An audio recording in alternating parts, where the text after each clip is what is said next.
নারীর উপরে অত্যাচার করলে তাকে প্রকাশ্য ফাঁসি দেওয়া হবে। 2-10টা দিলে পুরো ভারতের রেপিস্টটা ঠান্ডা হয়ে যাবে, ঠিক না বেটি? নারী মায়ের জাত, নারী বোনের জাত, নারী মেয়ের জাত। অতএব সেই নারী আজকে আমার ভারতে সব থেকে বেশি অপমানিত। আজকে সেই নারীর হয়ে কোনো আইন তৈরি হচ্ছে না কেন? আজ থেকে হচ্ছে, আজ থেকে হচ্ছে। দেখা যাবে 2 দিন পরে আবার সবাই এক মাস যেতে না যেতে আবার একটা অঘটন ঘটবে, আবার 10 দিন সব লাফালাফি, অ্যারেস্ট করতে হবে, ফাঁসি দিতে হবে, হ্যান করতে হবে। 10 দিন পর আবার ঠান্ডা, আবার 1 মাস পরে আবার একটা কার বোনকে তুললে চলে যাবে। এই কথা বুঝছেন না, বোঝেন না? এর জন্য আইন তৈরি করা দরকার। এমন একটা আইন করো, কি গো তোমরা কি চাও না নারীদের বিক্রি করতে? এই যুবকরা তোমরা চাও? তোমাদের ঘরে বোন আছে তো, মা আছে তো, বেটি আছে তো। আজকে কারো বেটিকে 4 জনে মিলে ছিঁড়ে খেলো, কাল তোমার বেটিকে খেলে কেমন লাগবে? যদি আইন তৈরি হয় তাহলে সবার বেটি বাঁচবে, তোমার বেটিটাও বাঁচবে। আর মানুষ তার মধ্যে একটা শয়তান বাস করে। ওই শয়তান তখন বড় হয় যখন কোনো আইন করা না হয়। আর আইন যখন করা হবে তখন অটোমেটিক শয়তানটা ভেতরে দেখবেন বড় হতে চাইবে না, ভয়ে ছোট হয়ে রয়ে যাবে। আজকে এমন কোন জায়গা আছে যে দিল্লি থেকে কলকাতায় রাত 12টায় একটা মেয়ে, কোন পুরুষ টুরুষ কেউ থাকবে না, একা আসতে পারবে, সুরক্ষিত আছে আমার ভারত। কিন্তু এই আইন করে দাও, যে এরকম করবে তাকে প্রকাশ্য রাজপথে টাঙিয়ে দেওয়া হবে এবং লাইভ ওটা সারা ভারতকে দেখানো হবে। আমি বলে দিচ্ছি, 2-10 টাকা দিলে না বাকি সব ঠান্ডা হয়ে যাবে। জান্নাত হলো মায়ের পায়ের তলায়, জোরে বলুন সুবহানাল্লাহ। অর্থাৎ মায়ের সেবাতে জান্নাত আছে। তাহলে মা কি নিয়ামত, মা আব্বা কি নিয়ামত। মা খোদ নিজে জান্নাত, আর বাপ হলো জান্নাতের দরজা, জোরে বলুন সুবহানাল্লাহ। কেউ যদি বাপকে বেজার করে দরজা জান্নাতের বন্ধ হয়ে যাবে, আর কেউ যদি মাকে বেজার করে জান্নাতই তার কাছ থেকে চলে যাবে, সে আর জান্নাত পাবে না। সারা জীবন নামাজ রোজা তাসবিহ তাহলিল সব কিছু করেছে, কিন্তু তার ব্যবহার, তার আখলাক, তার কথাতে তার মা একবার বলেছে উফ খুব জ্বালাচ্ছে। ব্যাস সামাম পৃথিবীর ওলিদের দিয়ে দোয়া করিয়ে, আলেম ওলি সাহেবদের খানা করিয়ে খেয়ে ওকে জান্নাতে কেউ নিয়ে যেতে পারবে না। তাহলে মা কত বড় নিয়ামত। নামাজ কাজা হয়ে গেছে, আল্লাহর কাছে কাঁদলে আল্লাহ মাফ করে দেবে। কিন্তু যদি মায়ের সঙ্গে কেউ বিয়াদবি করে ফেলে, মাকে যদি কেউ কষ্ট দিয়ে ফেলে, তার মাফ নাই। আজ থেকে 1500 বছর আগে আল্লাহ নবী যখন দুনিয়ার জমিনে এসেছিলেন, নবী আমার দেখেছিলেন যে ছেলেরা মাকে নিজে হাতে হত্যা করছে। বলুন নাউজুবিল্লাহ। তৎকালীন সময় আবু জেহেল, উতবা, সাইবা, আবু লাহাব সব নেতা ছিল। রাজশক্তির জোরে তারা সমাজের আইন ব্যবস্থা কিছু ছিল না, তারা যা বলবে তাই। আজও সমাজে কিছু কিছু জায়গায় দেখা যায় বুড়ো বাপের বিচার করছে পাড়ার নেতা সাহেব, ছেলের পক্ষপাতিত্ব করে বুড়োকে ধমক দিচ্ছে, তোর বাপ তোর ছেলের পা ধরে ক্ষমা চা। এসব দেখা যায় না, যায় না? চিন্তা করুন, সামান্য দুনিয়ার স্বার্থে। কেন বাপটা তো বুড়ো, ও ভোটার গ্রহণযোগ্য নয়, লড়াই করতে পারবে না। ছেলেটা যুবক, এই ভোটারটার পক্ষে থাকলে লাভ আছে। কপাল ফাটা ছেলে নিজের বাপের নামে অনেকে মামলাও করছে, থানায় যে অভিযোগ দিচ্ছে, পার্টি অফিসে অভিযোগ দিচ্ছে আমার বাবা আমাকে জ্বালাচ্ছে। হায়রে কপাল ফাটা, তুই আবার কে? সবটাই তো তোর বাপের, ঠিক না বেটি? আল্লাহ নবী দিন দুনিয়ার বাদশাহ হাবিবুল্লাহ দুনিয়া এসে মানুষকে বুঝাতে লাগলেন, বাবারা তোমরা মাকে সম্মান করো, বাপকে সম্মান করো, মাকে ভালোবাসো, বাপকে ভালোবাসো।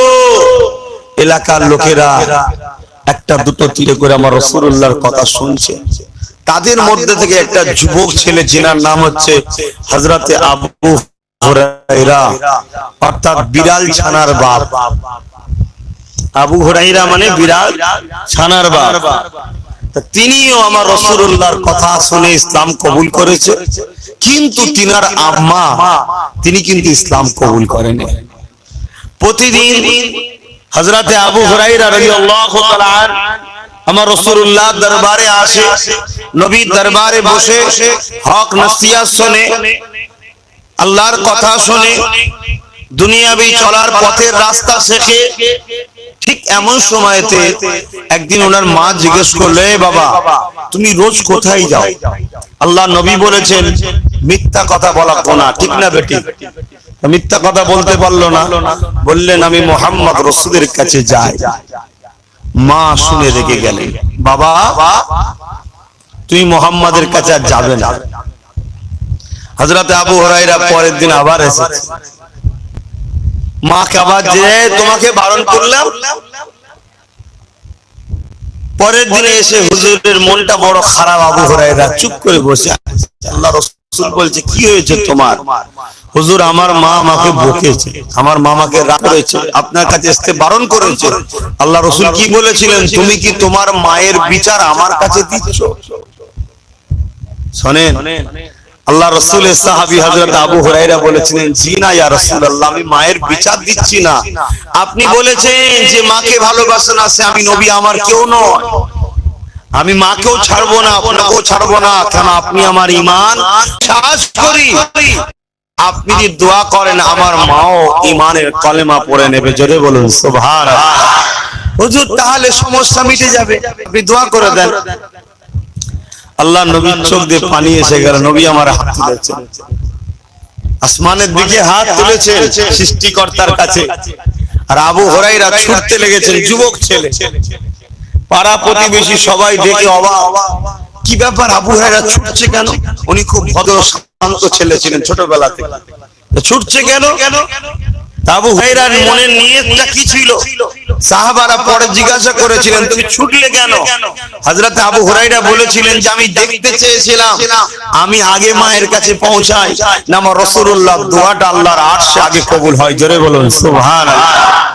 হযরত আবু হুরায়রা যখন দরজার গোড়ায় গিয়ে ডাক দিলেন মা বলে, অন্য দিন মা সারা দিত বড় মিজাজের সাথে, যখনই ডাক দিলেন সঙ্গে সঙ্গে ভেতর থেকে আওয়াজ হচ্ছে, বাবা একটুখানি দাঁড়াও, গোসল করেছি, নতুন কাপড় পরছি, তোমার সাথে মুহাম্মদ রাসূলের কাছে যাব, জোরে বলুন সুবহানাল্লাহ, আরো জোরে বলুন সুবহানাল্লাহ। আতে মা যদি ভুল করে, ভুল কাজ করে ফেলে শরীয়ত বিরোধী, বাপ যদি শরীয়ত বিরোধী কাজ করে ফেলে, দোয়া করুন, কিন্তু তাদের সঙ্গে খারাপ ব্যবহার করা যাবে না। আল্লাহ নবী খন নিজে মদিনা নববী শরীফে, নবী আমার মক্কা জমিনে যখন সাহাবা হুজুরদিওকে নিয়ে দ্বীনের দাওয়াত দিতে লেগেছে, শরীয়তের কথা বলতে লেগেছে, হক কথা বলতে লেগেছে, আল্লাহ নবীর সাহাবারা বসে বসে শুনতে লেগেছে। এমন সময় দেখা যায় একটা বয়স্ক মহিলা আল্লাহ নবীর দরবারে আগে আসতে লেগেছে। আল্লাহ নবী মহিলাটাকে দেখে নিজের জায়গা থেকে উঠে গিয়ে নিজের গায়ে চাদরটা বিছিয়ে দিয়ে ওই মহিলাকে ওই চাদরের উপরে আদর যত্নে বসতে দিল। আল্লাহ নবীর সাহাবাদের মধ্যে কানা খুশি কথাবার্তা হতে লাগলো, কেননা নবী আমার যখন শিশু ছিলেন, ছোট ছিলেন, তিনার আম্মা জানতো ইন্তেকাল হয়ে গিয়েছিল। তাহলে এই মহিলাটাকে যাকে আল্লাহ নবী এত আদর এত মমতা দিয়ে বসতে দিয়েছে, সাহাবাদের মধ্যে কানা খুশি হতে লাগলো। আল্লাহ নবী মহিলার সঙ্গে বড় নরম সুরে কথা বলে হাদিয়া নজরানা দিয়ে তিনি যখন বিদায়টা নিয়ে নিলেন, সাহাবা হুজুরদিওকে নবী আমার জিজ্ঞাসা করলে, এ বাবা সাহাবারা তোমরা ভাবতে লেগেছো এই মহিলাটাকে? বাবা সাহাবা শুনে রেখে দাও, এই মহিলাটা হলো আমি রাসূলুল্লাহ মাহবুব মা হালিমা। এই যুবকেরা আল্লাহ নবীর দুধ মাকে নবী আমার নবী হওয়ার পরে এত স্নেহ মমতা ভালোবাসা দেয়, এত ইজ্জত এত সম্মান দেয়, এত অকৃত্য দেয়। এই যুবকেরা তোমার আমার জনম দুঃখী মাকে তাহলে কত ভালোবাসা দরকার। আল্লাহ নবী বলেছিলেন, এ বাবা সাহাবারা, আমি নামাজে দাঁড়িয়ে যাব আর আমার মা মেনা যদি বেঁচে থাকতো আমাকে মুহাম্মদ বলে ডাকতো, আমি রাসূলুল্লাহ নামাজকে ছেড়ে দিয়ে আমি আমার মায়ের ডাকে সাড়া দিতাম। কি গো শুনবেন তো মায়ের কথা? কথা বলছেন না আপনারা? কি শুনতে এসছেন তো আমি জানি না।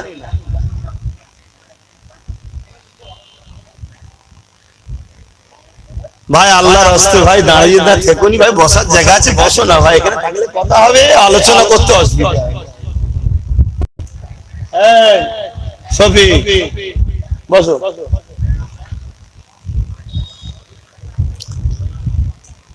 তাহলে রাসূল মায়ের মর্যাদার কথা কত বলল। এ যুবকেরা, এ নবী পাকের প্রেমিকেরা, আল্লাহ নবী একদিন মদিনা নববী শরীফে নবী আমার বসে দ্বীনের প্রচার করতে লেগেছে, সত্যবাণী প্রচার করতে লেগেছে, নাই কথা প্রচার করতে লেগেছে, সৃষ্টিকর্তার বাণী প্রচার করতে লেগেছে। আল্লাহ নবী হজ করতে করতে নবী পাকের নজরটা হঠাৎ করে বাইরের দিকে পড়লো। আল্লাহ নবী দেখতে লেগেছে এক বুড়ি মহিলা বড় দুর্বল লাঠির উপরে ভর দিয়ে হাঁটিয়ে হাঁটিয়ে যেতে লেগেছে।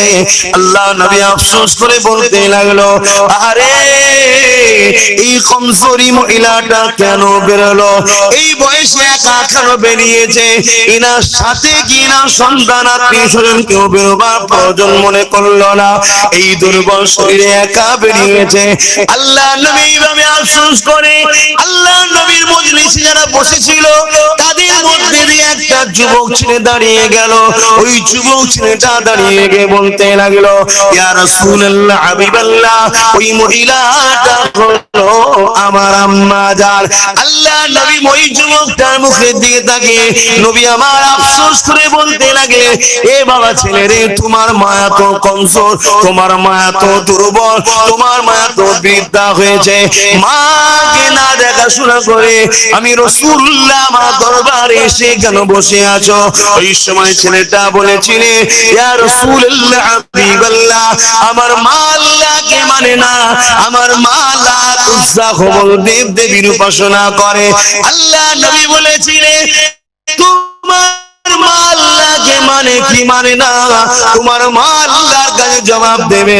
কিন্তু আমি রাসূলুল্লাহ বলে দিই, যে মায়ের সেবা করে না সে আমি রাসূলুল্লাহ আমার কেহই নয়। কি বুঝলে? তাহলে আপনি ইসলামে এসেছেন, আপনার মা ইসলামে আসেনি তো কি হয়েছে? আপনি সন্তান, আপনার মাকে সেবা করতে হবে। কথা বুঝতে পেরেছেন?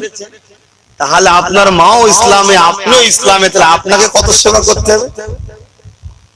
আমরা করি? মায়ের গুরুত্ব আমরা বুঝি, মাকে ভালোবাসি আমরা?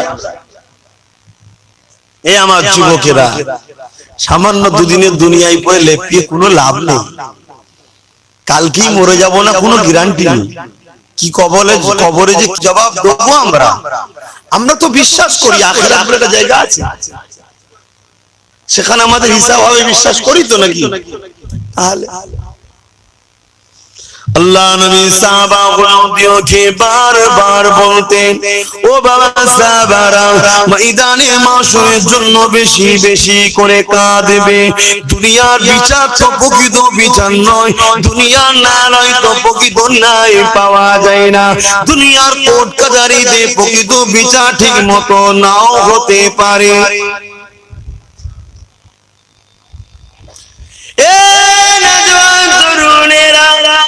আল্লাহ নবী জানিয়ে দিলেন, একটা দিন আল্লাহ নির্ধারিত করে রেখেছে কানা মিকদার 50 আলফা সানাতি 50,000 বছরের দিন সমান একটা দিন হবে। ওই দিনটা হলো ময়দানে মাশর, ওই দিনটা হলো বিচারের দিন। ওখানে কে মুসলমান, কে হিন্দু, কে দলিত, কে আদিবাসী, কে সাঁওতাল, কে বাগদি, কে কোন ধর্মের কথা নয়, সৃষ্টিকর্তা সমস্ত সৃষ্টিকে সেই দিন তোলা হবে। সুম্মানুফিকা উখরা ফাইদা হুম কিয়ামুন ইয়ানজিরুন। সূরা জুমার 60 নম্বর আয়াতে আল্লাহ পাক জানিয়ে দিলে ওখানে সবাইকে আল্লাহ পাক উঠাবে। ওই জমিনে সবাই দাঁড়িয়ে থাকবে। কেমন করে দাঁড়াবে, জমিনটা কেমন হবে, আল্লাহ নবী সাহাবাদেরকে জানিয়ে দিলে আমার সাহাবারা যেদিনে জমিনটা পুড়ে পুড়ে তামা যেমন লাল হয়ে যায় ওই রকম লাল হয়ে যাবে সূর্যের তাপেতে। মাথা একবার দেখতে লেখা তো করে আল্লাহ সূর্যকে নামিয়ে দেবে। ওই জমিনের গরমে মানুষ দাঁড়াতে পারবে না। ছেলে বাপকে জোর করে শুইয়ে দিয়ে তার বুকের উপরে পা দিয়ে দাঁড়িয়ে যাবে। বাপ ছেলেকে শুইয়ে দিয়ে তার বুকের উপরে পা দিয়ে দাঁড়িয়ে যাবে। মা মেয়েকে জমিনে শুইয়ে দিয়ে তার বুকের উপরে পা দিয়ে দাঁড়িয়ে যাবে। মেয়ে মাকে জমিনে শুইয়ে দিয়ে তার বুকের পা দিয়ে দাঁড়িয়ে যাবে। সাহাবা হুজুররা কাঁদতে লাগলে, ইয়া রাসূলুল্লাহ, ইয়া হাবিবাল্লাহ, এরকমটা কেন হবে? আল্লাহ নবী জানিয়ে দিলে সূর্যের 12 ঘন্টা বেড়ে যাবে। সূর্যের মাথায় একদিক দেখতে লেখা তো পরে নামিয়ে দেওয়া হবে। ওই সূর্যের তাপেতে জমিন পুরে লাল হয়ে যাবে। ওই জমিনে কেউ দাঁড়াতে পারবে না। যার উপরে যার জোর চলবে তাকে জমিনে শুইয়ে দেবে। এ যুবকেরা, তরুণেরা, আব্বারা, সামান্য দুনিয়ার ময়ে যদি বাপ মাকে অপমান করো, সামান্য দুনিয়ার খেয়ালে যদি বাবার গুরুত্ব না বোঝো, সামান্য দুনিয়ার ময়ায় পড়ে যদি দুনিয়া দুনিয়া দুনিয়া করে পাগল হয়ে যে নিজের আত্মীয় স্বজনের হককে আদায় না করতে পারো, এই কিয়ামতের দিনেতে তোমার আমার কি হবে উপায়, সেটা কি কখনো চিন্তা করেছো? কখনো কি ভেবেছো? আজ লোভে পড়ে গেলাম আমরা। সব সময় আমরা জালিমদের অনুসরণ করছি, কখনো একবার আমরা আল্লাহ ওয়ালাদের অনুসরণ করার কথা ভাবি না। ভালো লোক, সৎ লোকেদের অনুসরণ করার কথা ভাবি না। অথচ কিন্তু আমাদের কাছে মৃত্যু সর্বসময় দাঁড়িয়ে আছে। যে কোনো সময় মৃত্যু হতে পারে, মানো তো নাকি? যে কোনো সময়। এই ওয়াজ করছি, করতে করতে হঠাৎ করে দেখে গেল হার্ট অ্যাটাক, মারা যেতে পারে, কোনো গ্যারান্টি নেই মৃত্যু। কারেন্টের পোস্টের মাথায় উঠে বসে আছে। এই সমাজের ছেলেরা করে না, করে না, এদের কিসমত ছোট হবে না? এরা বঞ্চিত হবে না? আমরা নিজেদের দোষে নিজেদের কপালকে ফাটাচ্ছি। আল্লাহর উপর ভরসা করে মা বাপকে ভালোবাসো, নিজেকে বিক্রি করে দিও না, কারো দাস নিজেকে বানিয়ে দিও না। তোমরা একমাত্র সৃষ্টিকর্তার দাস দাস।